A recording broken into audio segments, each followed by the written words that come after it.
Tervist, mina olen Illar Kohviinaualt ja seekordses videos ma tahaksin juttu teha natukene presidendi teemal ja ma tervitan siis ka president Kersti Kaljulaidi jälle, kes sai presidendiks üks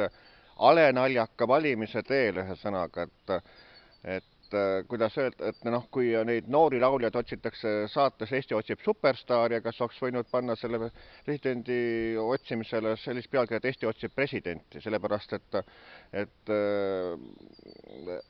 kõigepealt oli presidendi valimine Riigikogus valitud ei saanud, siis läks suurte valijakogusse, seal ei saanud valituks ja siis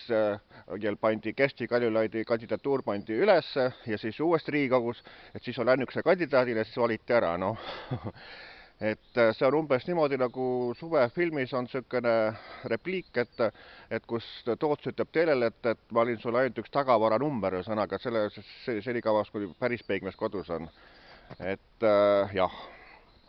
Nii, aga siis ühesõnaga, et Kersti Kaljulaid on nagu siis minu teada kas 4. president Eesti Vabariigis. Et on olnud Lennart Meri, on olnud Arnold Rüütel ja on olnud Toomas Hendrik Ilves. Nendest nimetatutest oli kõige asjalikum ikkagi Arnold Rüütel, tagasihoidlik, rahulik, viisakas, aga teistest nimetatutest ma ei arva mitte midagi kohe. Ja Kersti Kaljulaid, nüüd on ta juba aasta aega täis saanud sellest, kui ta president on olnud, et Eesti rahvas ta nime nagu teab, et siis, kui ta esimest korda nagu üldse ta nime nagu välja öeldi, et siis nagu Eesti rahvast ei teadnud mitte midagi. Nii, ja siis nüüd täna on 2. veebruar aastal 2018, maa on kenasti valge, lumine, aga 24. veebruar on ju taas iseseisvumispäev ja siis on jälle presidendi vastuvõtt. Ja siis tekib küsimus, et keda ja mille alusel president kutsub oma vastuvõtule. Nüüd hiljuti meedias selline uudis, et see Kihnu Virve ehk siis Virve Köster, kes tähistas hiljuti 90. juubelit, et presidendilt ta ei ole kutset saanud, et siiamaani on ta saanud, et kuulge, et ikkagi 90-aastane laulumemme sõnaga, et kes läheb isegi oma kontserdituurile, et võiks ikkagi meeles pidada ja kutsuda. Ja samamoodi tekitab küsimusi, et mispärast ei ole president kutsunud oma vastuvõtule kunagi näiteks selliseid superstaare nagu Marju Länik, Ivo Linna, Karl Madis, Boris Lehtlaan ja nii edasi, eks ole, et kogu aeg on praktiliselt sellised ühed ja samad näod seal ühesõnaga, et isegi näiteks,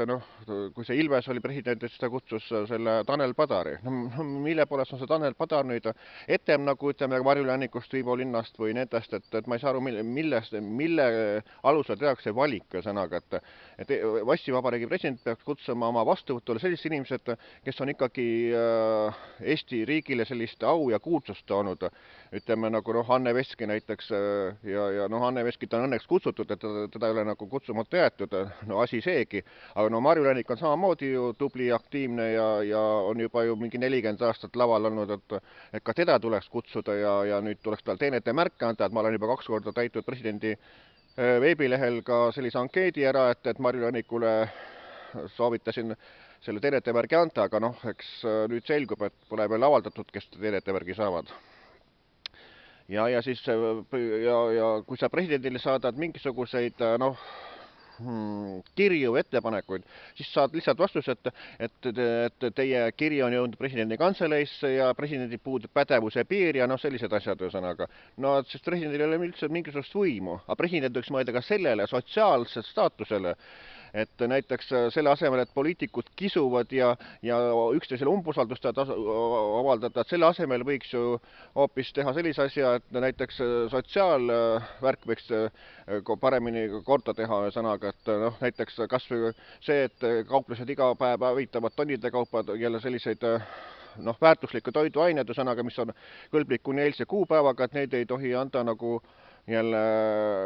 toimetuleku raskust inimestele, et toiduseadus ei luba anda. Aga tehke toiduseadus korda, pange sinna sisse lause, et annetuse